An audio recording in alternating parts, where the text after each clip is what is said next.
안녕하세요, 여러분. 네, 사무자동화 산업기사 필기 기출문제풀이입니다. 자, 이번 단원에서는 정보통신 개론부터 진행하도록 하겠습니다. 자, 먼저 1번 문제입니다. 렌의 특성에 대한 설명 중 틀린 것은 그랬죠.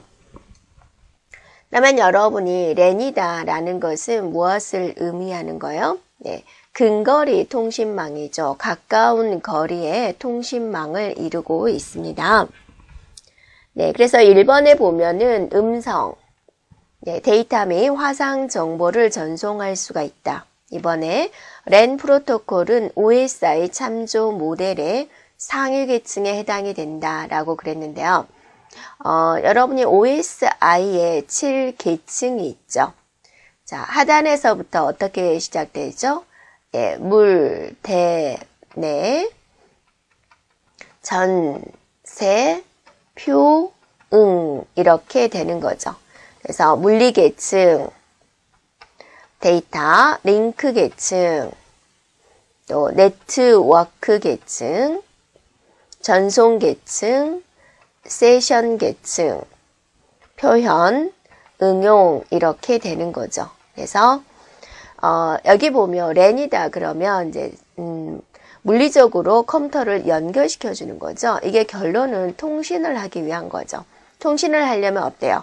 컴퓨터가 2대 이상 연결이 되어 있어야 되죠.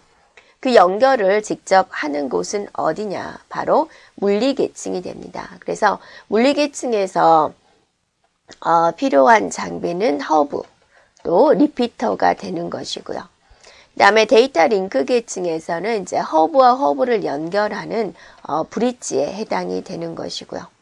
네트워크 계층에서는 최적의 경로 설정을 하는 라우터가 여기에 해당이 됩니다. 그래서 이거는 하위 계층에 해당이 되죠. 이쪽이 상위 계층이 되는 겁니다. 그래서 이번에 렌은 OSI 참조 모델의 상위 계층에 해당이 된다. 상위 계층 맞냐고요? 틀리죠? 네, 상위 계층이 아니라 하위 계층에 해당이 된다. 이렇게 들어야 되겠죠. 자, 3번 읽어볼까요? 전송 방식으로는 베이스밴드 방식이 있다. 또 브로드밴드 방식이 있다라고 그랬군요. 네, 베이스밴드, 브로드밴드는 무엇일까? 베이스밴드는 이제 디지털 신호 정보를 신호 정보를 그대로 전송을 하는 방식이고요. 브로드밴드 방식은 이제 디지털 신호 정보를 아날로그로 변조해서 전송하는 방식을 말을 합니다. 자, 네 번째 광 케이블. 광 케이블 사용되는 선으로서 광 케이블 또는 동축 케이블 이런 것들도 사용이 가능하다라는 겁니다. 사용 가능하다. 통신을 할 때 사용되는 회선의 종류가 되는 거죠. 네, 정답은 2번이 되겠군요. 자, 문제 2번입니다. 네, 반송파의 진폭과 위상을 동시에 변조하는 방식은 그랬습니다. 진폭이다, 위상이다. 진폭이다라는 것은 어때요? 이것의 높이를 말을 하는 거고, 위상은 이제 몇 도 각도로 이제 변화를 시켜주냐 그거죠. 이거를 이제 이런 식으로 이제 이렇게 변화를 시켜버리는 거죠. 이런 파형을 이렇게 변화를 시켜준다. 각도를 줘가지고. 그래서 여기 있는 각도에는 또 몇 가지가 있는 거죠. 그래서 이거를 둘 다 동시에 변조하는 것은 QAM이다 라고 합니다. 그래서 이거는 이제 직교, 진폭 변조다 라고도 이야기를 하고요. 또 진폭, 위상 변조다 라고도 이야기를 하고 있습니다. 그래서 정답은 바로 4번이 되겠습니다. 자, 1번에 있는 ASK는 뭐냐면 진폭을 변조하는 겁니다. 진폭, 편의, 변조다 라고 하고 있습니다. 진폭을 바꾸는 거. 첫 글자 A는 진폭이 되는 거죠. 두 번째 PSK입니다. 예, 첫 글자 P 위상입니다. 위상 편입 변조가 되는 것이고요. 그 다음에 FSK, F가 나오면 뭘까요? 네, 주파수가 되는 거죠. 주파수 편입 변조가 됩니다. 그래서 신호 변환하는 방식은 이렇게 4가지가 있습니다. 거기서 진폭 위상을 동시에 변조시키는 거 바로 QAM이 되겠습니다. 자, 3번 문제입니다. 다중화 방식에 해당하지 않은 것은 그랬습니다. 다중화다라는 것은 이 회선을 서로 나눠 쓰자라는 거죠. 그래서 회선에다가 네, 주파수를 분할해서 같이 가든지 시간을 분할해서 같이 가든지 하나의 회선을 효율적으로 네, 사용하자라는 방식이 됩니다. 그래서 주파수를 분할하는 방법이 있고요. 또 시간을 분할하는 방법이 있고요. 다음에 파장을 분할하는 방법이 있고요. 그래서 주파수 하면 첫 글자가 뭐였죠? F였죠. 시간은 첫 글자가 뭐죠? T죠. 네, 파장은 W 해가지고 네, 1번에 FDM, 다음에 TDM, 네, 파장 FWDM 해가지고 3가지 방식이 있습니다. 그래서 아닌 것은 네, 4번이 되겠습니다.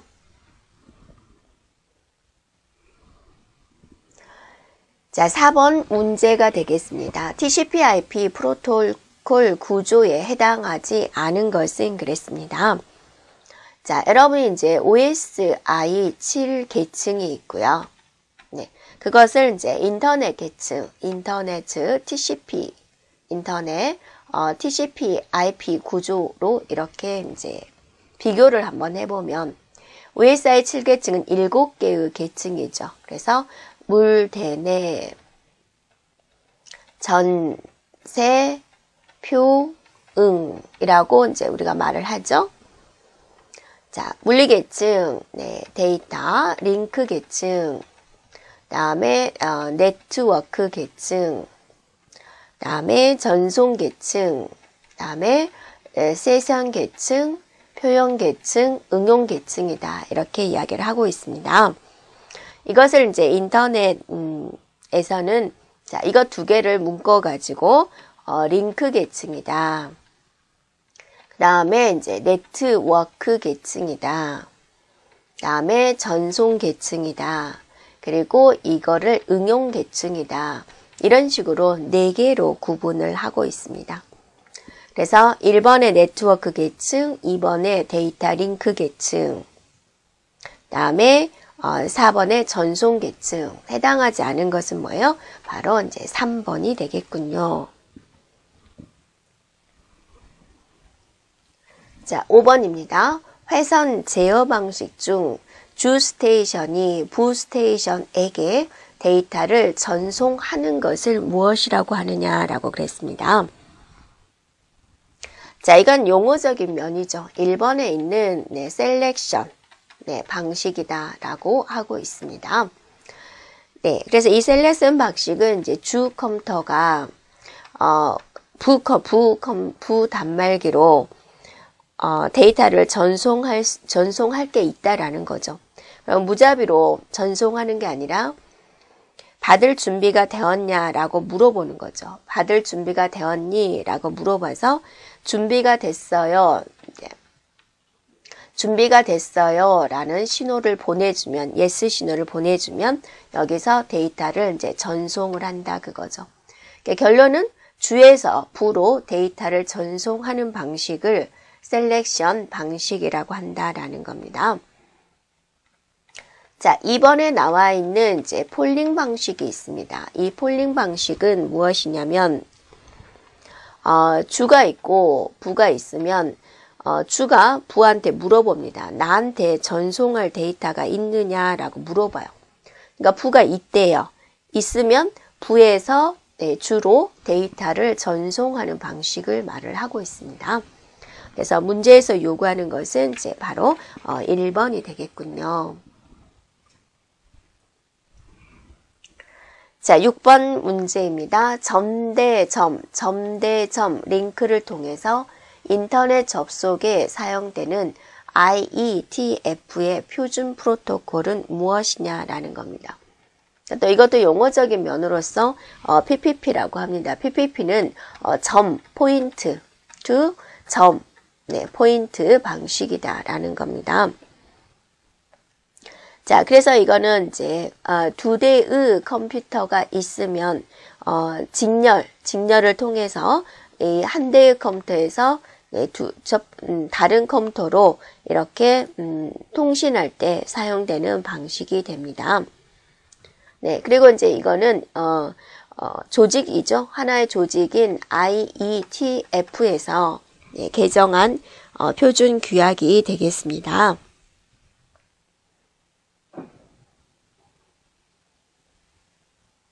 그래서 이 IETF라는 것은 이제 인터넷, 자, 엔지니어링, 자, 데스크, IETF죠. IETF. 네. 다음에 F. 그래서 여러 가지 인터넷에 관련된 인터넷 표준안을 개정하기 위한 기술위원회가 되겠습니다.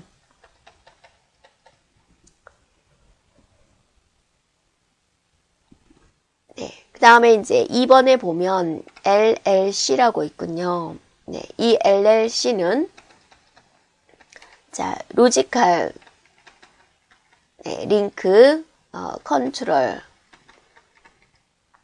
해가지고 이제 로지컬이다 그럼 논리적이다, 링크는 연결이다 그거죠. 제어한다.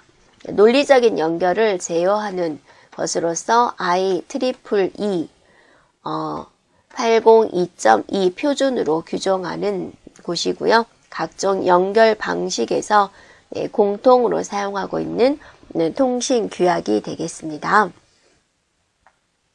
자, 3번에 보면 HDLC가 있는데요. 이거는 이제 하이 레벨 데이터 링크 길죠? 컨트롤 프로시저입니다. 그래서 얘는 이제 자, 패킷 교환망이다. 여러분 통신적 좀 공부하면 패킷 교환망이다 라고 나오죠. 또는 ISDN에서 사용되는 대표적인 데이터 통신 제어 절차가 되고요. ISO에서 표준화한 방식이 되겠습니다. 자, 하여튼 정답은 4번이 되겠군요. 자, 7번 조건입니다. 패킷 교환 방식에 대한 설명 중 옳은 틀린 것은 그랬군요. 자, 우리가 이제 교환 방식에 보면은요. 자, 회선 교환 방식이 있고요. 그 다음에 이제 축척 교환 방식이 있습니다.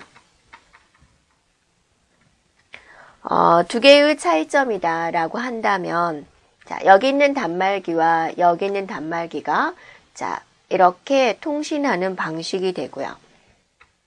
축척 교환 방식은 자, 통신을 할 때 여기다가 이제 저장을 해 놓은 상태에서 그 다음에 얘가 이렇게 빼내가는 방식이 되겠습니다. 그래서 자, 메모리라는 공간이 이제 나오게 되는 게 축척 교환 방식이 되는데 이 축척 교환 방식은 다시 메시지 교환 방식과 패킷 교환 방식으로 이렇게 나누어지게 됩니다. 자, 메시지 교환 방식이다 라고 하면 이제 메시지를 잠시 저장한 다음에 보내는 방식으로서 예를 들면 이제 음성 사서함 같은 거 이런 것들이 여기에 해당이 되고요. 패킷 교환 방식이다라는 것은 메시지를 패킷이라는 단위로 분할해 가지고 적절한 경로를 선택을 해서 전송하는 방식입니다. 그래서 여기에는 이제 가상 회선 방식이 있고 데이터그램 방식이 있습니다. 가상회선 방식이다라는 것은 뭐냐면 패킷을 하나의 통로로 여러분이 고속도로에 여러 차선이 있는데 이 하나의 차선으로만 패킷을 쭉 보내는 방식이 되고요. 데이터그램은 이제 고속도로에 차선이 있다. 그러면 이제 패킷 단위로 이제 메시지를 쪼갰겠죠. 아무데나 가라라는 거죠. 이렇게. 그럼 가상에서는 이제 일단은 한 줄로 쭉 보내기 때문에 상대방 쪽에서 순서대로 왔습니다. 네, 데이터그램은 아무 차선으로 가라 그러니까 이게 이제 도착 지점에서는 또 순서대로 나열하는 순서 이렇게 필요하겠죠. 대한민국이다. 이게 대가 같고 한이 같고 민이 같고 국이 같다라고 한다면 이게 순서대로 온다라는 보장은 없죠. 그래서 나름대로 여기다가 이제 패킷 번호를 나열을 하고 4번이 먼저 도착을 했더라도 이쪽에서는 다시 1, 2, 3, 4 순서대로 조립하는 과정이 필요하겠군요. 라는 겁니다. 그래서 패킷 교환 방식에 대해서 지금 설명을 하고 있습니다. 자, 1번은 교환기에서 패킷을 일시 저장한 후 전송하는 축적 교환 방식이다. 2번에 패킷 처리 방식에 따라서 데이터그램 가상 회선 방식이 있다. 자, 3번에 X25는 패킷형 단말기와 패킷망 간의 접속 프로토콜이다. 자, 4번에 보면 비패킷형 단말과 PAD 간의 접속 프로토콜이다. 이거는 이제 용어니까 뭐에 대한 설명이냐면 정의되어 있습니다. X75에 대한 내용이 되겠습니다. 그래서 틀린 것은 4번이겠군요. 자, 8번 조건입니다. 통신 제어 장치에 대한 기능에 대한 설명 중 옳지 않은 것은 그랬습니다. 자, 우리가 이제 데이터를 통신을 할 때 여기에 이제 단말 장치가 있게 되는 것이고요. 이것이 이제 회선을 통해서 한 다음에 상대방 컴퓨터로 이렇게 들어가는 과정이 되는데요. 자, 이 지점에서 뭐가 있어야 되냐면 신호를 변환해주는 장치가 필요하죠. 신호 변환 장치. 또 이 지점에서도 상대방 컴퓨터에 들어가기 위해서 신호 변환 장치가 필요하지요. 예.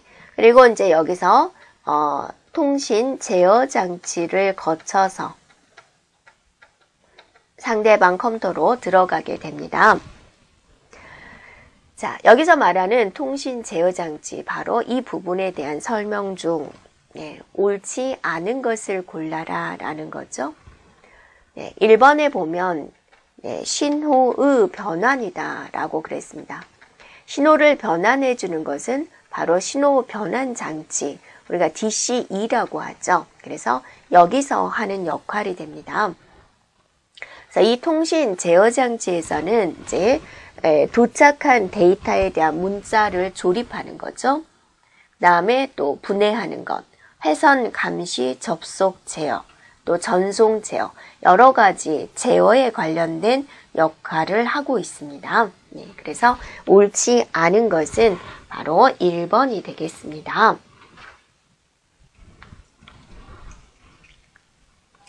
자, 9번입니다. 통신 프로토콜의 기본 요소가 아닌 것은 그랬습니다.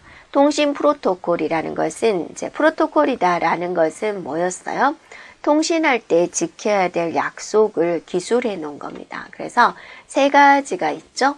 구문, 의미, 타이밍, 이렇게 세 가지가 통신 프로토콜의 기본 요소가 됩니다. 구문이다라고 하면 신텍스다라는 겁니다. 그래서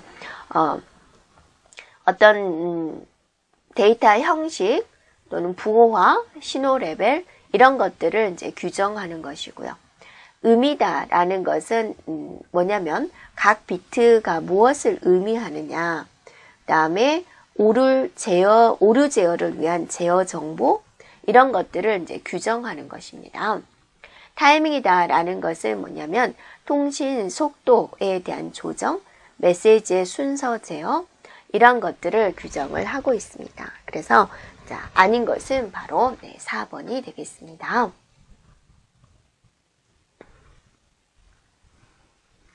자, 10번입니다. 전송 속도가 9600 bps인 데이터를 8진 PSK로 변조해서 전송을 할 때 변조 속도는 얼마입니까? 라고 그랬습니다. 자, 이 말은 뭐냐면 이게 디지털 정보가 있는데 이 디지털 정보의 몇 개를 해가지고 아날로그 신호 하나를 만들었냐라는 겁니다. 8진이다. 8진 2의 3승입니다. 그래서 3개의 비트를 가지고 아날로그 신호 하나를 만든 거다라는 겁니다. 또 3개의 비트를 가지고 아날로그 신호를 하나 만들었다라는 겁니다. 그래서 이 지금 BPS는 디지털 신호가 되는 거죠. 9600 BPS를 3개씩 묶어가지고 하나의 아날로그 신호 볼을 만들었다라는 겁니다. 그래서 9600 나누기 3이 되는 거죠. 그래서 3200 BPS다 라고 3200 보다 라고 볼 수가 있죠. 그래서 정답은 바로 3번이 되겠습니다.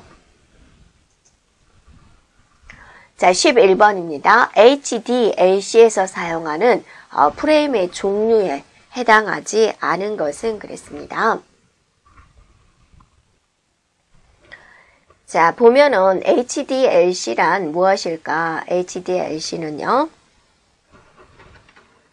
하이 레벨 데이터 링크 컨트롤입니다.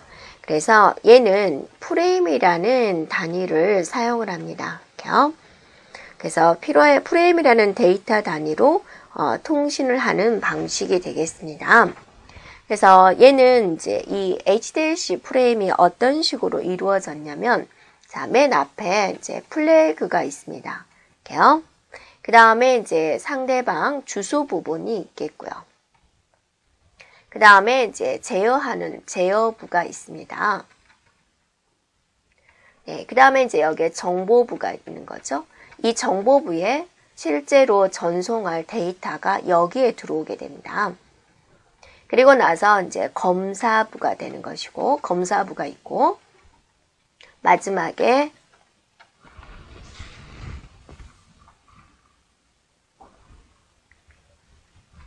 플래그가 있습니다.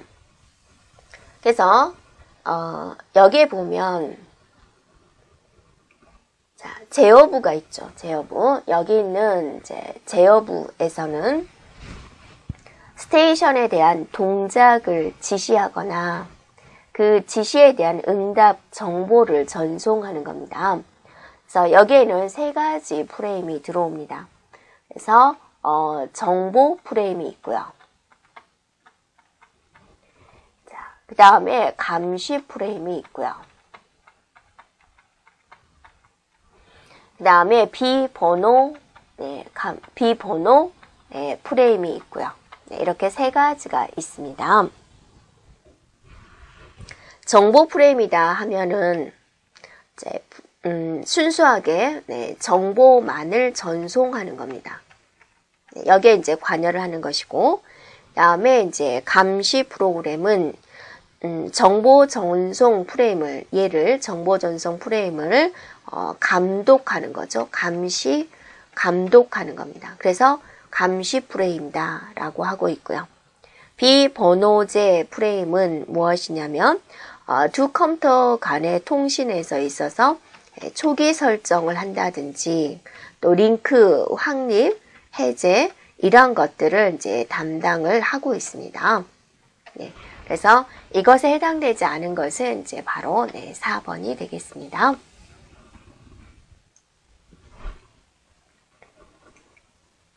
자, 12번 문제가 되겠습니다.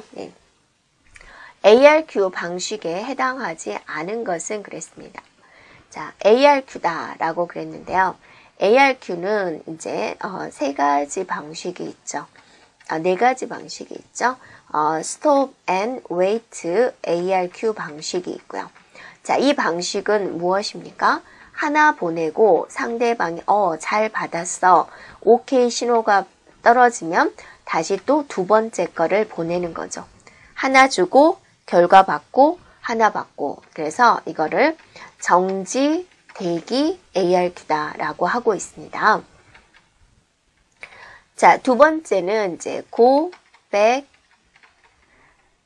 and ARQ가 있습니다. 그래서 1번 방식은 어때요? 굉장히 힘든 거죠. 하나 보내고 오케이 신호 받고 또 하나 보내고 상대방에서 오케이 신호를 안 받으면 계속 기다리는 방식이 됩니다.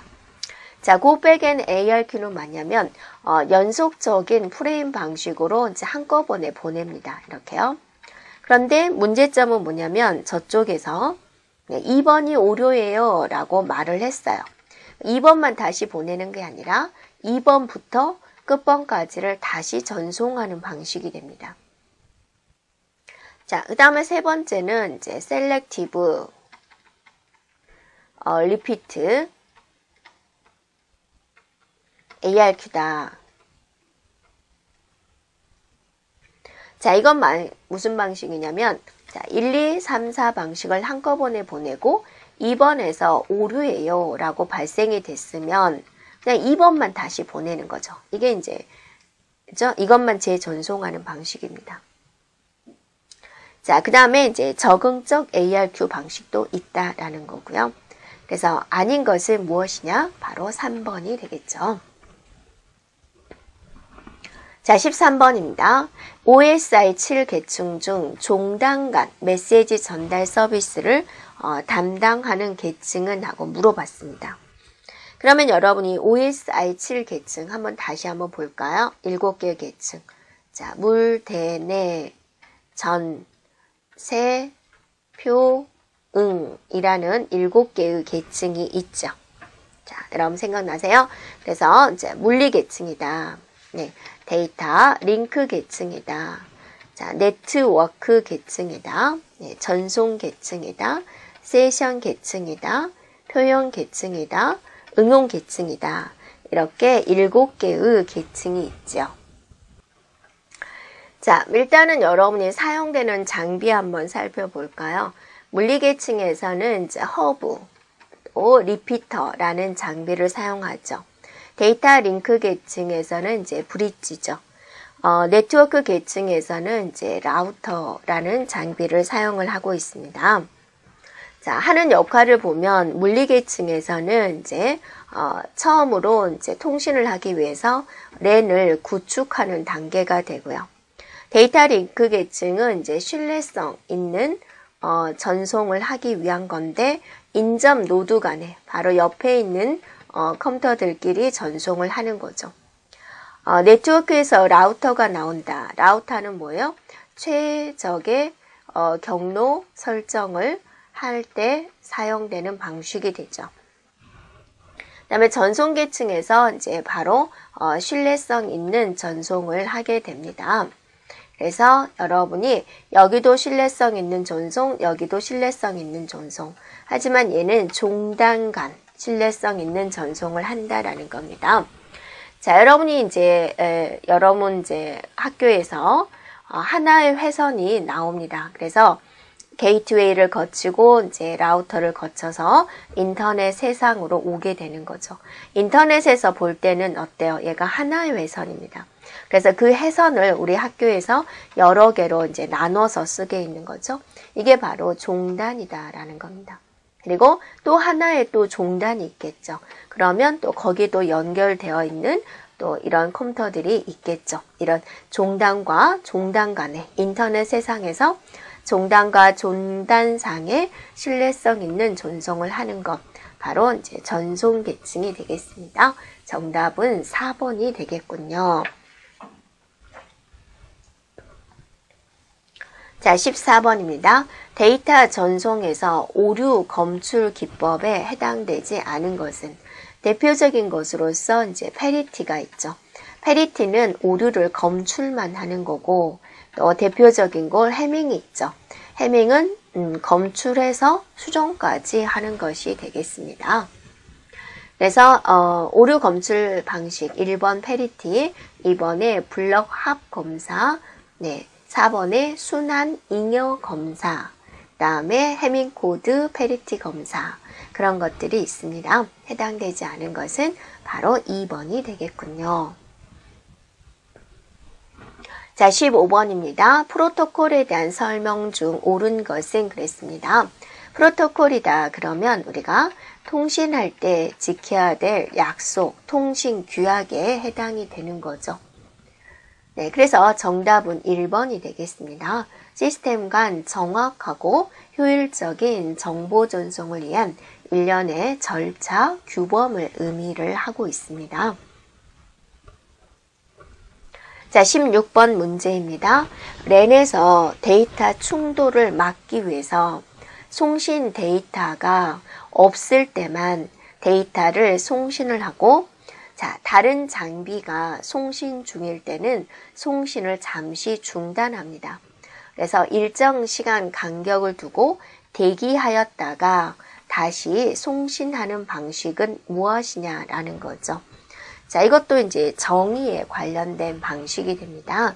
이게 이제 어떤 방식이냐면 바로 3번에 나와 있는 CSMA CD 방식이 되겠습니다. 그래서 이제 우리가 전송을 할 때 하나의 회선을 여러 매체가 같이 쓰다 보니까 우리가 충돌이 일어날 수가 있는 거죠. 그래서 이 충돌을 방지하기 위한 것, 이제 매체에 접근하는 방식, 매체 접근 방식에 몇 가지가 있다. 그러면 어떻게 하면 충돌을 안 일어나게 할 수 있을까? 그래서 CSMA CD 방식이다라는 겁니다. 그래서 이 CSMA CD 방식은 뭐냐면 회선에 딱 내려갔는데 내가 회선을 쓰려고 했는데 한 번에 하나의 매체만 쓸 수가 있는데 다른 매체가 얘를 쓰고 있다 그거죠. 내려갔는데 쓰고 있어요. 그러면 잠시 중지하고 대기하고 그 다음에 자리가 빌 때까지 기다렸다가 그 다음에 전송하는 방식이 됩니다. 그 다음에 이제 우리가 이제 토큰 링 방식이 있습니다. 얘는 내려가 봤더니 여러분이 이제 예를 들어서 서울에서 부산까지 가봤더니 여기에 누가 쓰고 있다 그거죠. 거기서 기다려요. 이게 좀 시간적인 그런 문제가 있겠죠. 그래서 생각해낸 게 토큰 링 방식, 토큰 버스 방식을 생각을 낸 거예요. 그래서 토큰을 줍니다. 그래서 토큰을 가진 자만 전송을 할 수가 있다. 토큰 줘서 통신하고 또 그 다음 사람 건네주고 이런 방식이 구현을 링 방식으로 구현을 했느냐 버스 방식으로 구현을 했느냐 그래서 토큰 버스 얘도 이제 내부적으로는 이렇게 이어져 있는 거죠. 네. 그리고 이제 또 이제 무선에서 사용되는 게 CSMA, CA 방식이 있습니다. 네. 자, 이거는 이제 확인 신호를 보내요. 실제 데이터를 가지고 내려가는 게 아니라 눈곱만큼 작은 데이터를 한번 일단 내려보내는 겁니다. 그래서 얘가 잘 전송이 되면 그때 본래의 데이터를 전송하는 방식. 자, 이런 식으로 충돌을 대비를 해서 매체에 접근하는 방식이 있습니다.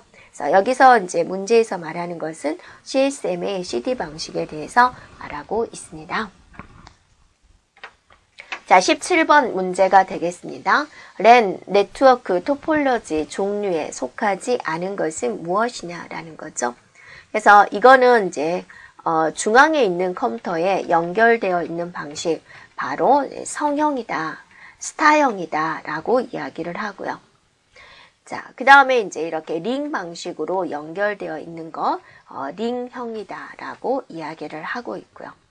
그 다음에 이제 하나의 회선을 이렇게 공유해서 쓰고 있는 버스형이 됩니다. 버스, 네, 버스형. 네, 그 다음에 이제 여기서 계층형, 트리형이 있죠. 여기서 이렇게 뻗어가고, 여기서 네, 다시 또 이런 식으로 뻗어가는 방식, 트리형이 있습니다. 그 다음에 모든 컴퓨터들이 다 연결되어 있는 방식, 이렇게요. 이거를 이제 망형이다 라고 하고 있죠. 또는 메쉬형이다. 그죠? 네, 이런 식으로 이제 구분을 하고 있습니다. 그래서 성형은 중앙에 있는 컴퓨터가 가장 중요하고 여기서 얘를 보내겠다 그러면 반드시 거쳐서 가는 거죠. 이렇게. 네, 그래서 중앙에 있는 컴퓨터가 마비가 되면 전체 네트워크가 마비되는 것이고, 링형은 이제 A에서 D로 보내겠다 그러면 거쳐서 이렇게 보낸 다음에 다시 돌아오는 방식이기 때문에 하나의 컴퓨터라도 하나의 회선이라도 문제가 되면은 안 되는 거죠. 자, 버스형은 여기 있는 회선을 이용하기 때문에 여기 있는 공용 회선이 문제가 되면 네트워크가 안 되는 거죠. 트리형은 분산형에서 쓰고 있는 방식이 되고요. 분산형 네트워크에서 사용되는 방식이 되고, 망형은 이제 모든 컴퓨터가 연결되어 있긴 하지만 회선의 비용이 만만치 않다라는 겁니다. 그래서 속하지 않은 것은 바로 4번이 되겠군요. 자, 18번입니다. 비동기 전송 모드 ATM에 대한 설명 중 옳지 않은 것은 그랬습니다.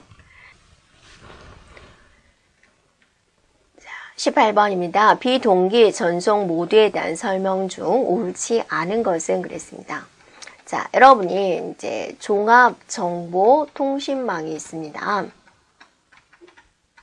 자, 이거는 이제 하나의 회선에다가 전화도 하고 팩스도 하고 또 여러 가지 동영상도 보내고 이거를 이제 한꺼번에 보낸다. 그래서 종합정보통신망이다라고 했는데요. 여기에서 이제 문제점이 뭐냐면 동영상을 전송을 할 때 굉장히 속도의 문제가 생기는 거예요. 그래서 이 점을 개선하는 방법은 없을까 해가지고 동영상을 이렇게 쪼갰습니다. 여기서부터 여기까지가 하나의 동영상인데, 그래서 얘를 상대방한테 내려보내는 겁니다. 다운로드. 그럼 상대방이 이 동영상을 보고 있을 동안에 얘를 다운을 시켜주는 거죠. 이런 식으로 얘를 보고 있는 동안에 얘를 다운로드 시켜주는 거죠. 그래서 동영상을 이렇게 쪼개가지고 내려보내는 기술, 이거를 이제 ATM 기술이다라고 하고 있습니다. 그래서 종합정보통신망, 그리고 이 ATM 기술을 이제 이용한 것을 이제 광대역, 비종합정보통신망이다라고 하고 있고요. 그래서 1번 맞고요. 2번에 ATM은 이제 헤더가 5바이트, 그 다음에 셀 부분이 48바이트 차지하게 됩니다. 정보는 셀 단위로 나누어 전송을 하게 되는 거고요. 이 기술을 이용을 함으로써 속도가 올라간 고속에 해당이 되는 거죠. 그래서 틀린 것은 바로 4번이 되겠습니다. 세부적으로 ATM은 총 몇 바이트냐면 이제 53바이트로 이루어졌는데 앞에가 이제 우리는 헤더 부분이다라는 겁니다. 그래서 헤더가 5바이트 차지를 하게 되는 것이고요. 그 다음에 뒤에 있는 48바이트가 바로 이제 데이터 부분이 됩니다. 이렇게요. 네, 하여튼 정답은 4번이 되겠군요. 자, 19번입니다. 네, 랜을 구성하는 매체로서 광섬유 케이블의 일반적인 특징입니다. 그러니까 랜을 구성하는 매체로서 랜을 구축을 할 때 회선을 구리선을 이용하는 경우가 있고, 발전돼서 동축 케이블을 이용하게 되고, 또 발전을 해서 광섬유 케이블을 이용을 하죠. 그래서 광섬유는 이제 빛의 원리를 이용을 하게 됩니다. 빛의 반사 원리를 이용을 해서 이게 전송되는 방식으로서, 자, 여기는 이제 전기적인 잡음이 있을 수 있어요. 우리 전기는 여러분이 이게 이제 전기선이다 그러면 얼마든지 여기서 접점을 해서 이렇게 접속을 할 수가 있죠. 반대로 누구든지 여기에 이제 해킹당할 위험이 많다라는 거고, 전기로 하다 보니까 전기에 관련된 잡음의 흡수가 있어서 불필요한 자료가 합해져서 가버리게 돼서 오류가 나타날 확률이 있다라는 겁니다. 그래서 그것에 비해서 광은 이제 빛을 이용하기 때문에요. 네, 이런 오류가 적다라는 겁니다. 그래서 1번에 광대역 저손실 잡음에 강하다. 2번에 동축 케이블에 대해서 감쇄 현상이 크다. 감쇄라는 것은 이제 신호가 줄어드는 거죠. 그래서 틀린 것은 바로 2번이 되겠습니다. 성형 링형에서도 사용이 가능하다. 전자기적인 전자파의 간섭이 없다. 얘는 이제 빛을 이용하기 때문에요. 그래서 틀린 것은 2번이 되겠습니다. 자, 20번입니다. PCM 방식의 구성 절차로서 옳은 것은 그랬습니다. 자, PCM이다라고 한다면 이런 아날로그를 어떻게 디지털화 시킬까라는 겁니다.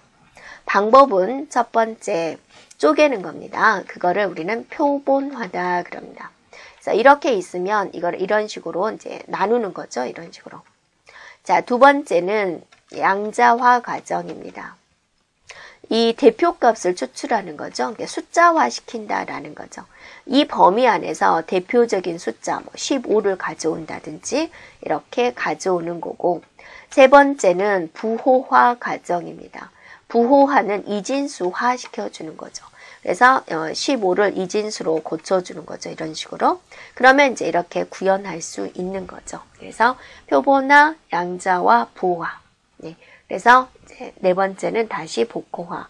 그래서 2번이 정답이 되겠군요. 자, 여기까지 진행하겠습니다. 여러분 수고하셨습니다.